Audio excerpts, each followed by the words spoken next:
വിശുദ്ധ കുരിശിൻ്റെ ഇടയാളത്താൽ ഞങ്ങളുടെ ശത്രുക്കളിൽ നിന്ന് ഞങ്ങളെ രക്ഷിക്കണമേ.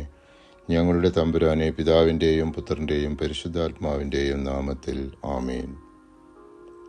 ദൈവകോപത്തിൽ നിന്നും ആത്മശരീരങ്ങളെ നീക്കിക്കളഞ്ഞ് ദൈവത്തിങ്കിലേക്ക് തിരിച്ചുവരവ് നടത്തുന്നതായി വിവരിക്കുന്ന തിരുവചന ഭാഗമാണ് ജോഷുവയുടെ പുസ്തകം 1-ാം അധ്യായം 7-8 തിരുവചനങ്ങൾ. നിന്റെ ദാസനായ മോശ നൽകിയിട്ടുള്ള എല്ലാ നിയമങ്ങളും അനുസരിക്കുകയും ശക്തനും ധീരനുമായിരിക്കുകയും ചെയ്യുക. അവയിൽ നിന്ന് ഇടം വലം വ്യതിചലിക്കരുത്. നിന്റെ ഉദ്യമങ്ങളിലെല്ലാം നീ വിജയം വരിക്കും. ന്യായപ്രമാണ ഗ്രന്ഥം എപ്പോഴും നിന്റെ അധരത്തിലുണ്ടായിരിക്കണം. അതിലെഴുതിയിരിക്കുന്നതെല്ലാം പാലിക്കാൻ നീ ശ്രദ്ധിക്കണം. അതിനെക്കുറിച്ച് രാവും പകലും ധ്യാനിക്കണം.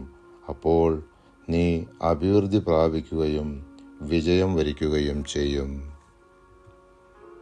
നമ്മുടെ പാപാവസ്ഥകളാൽ ഉണ്ടായിക്കൊണ്ടിരിക്കുന്ന ദൈവകോപം ശമിപ്പിക്കുന്നതിന് നമ്മുടെ കർത്താവിൻ്റെ പാടുപീടുകളെ ധ്യാനിച്ച് അപേക്ഷിക്കാം.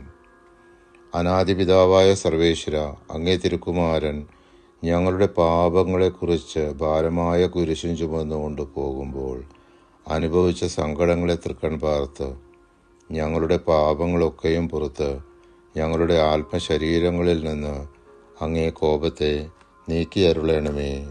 ആമേൻ.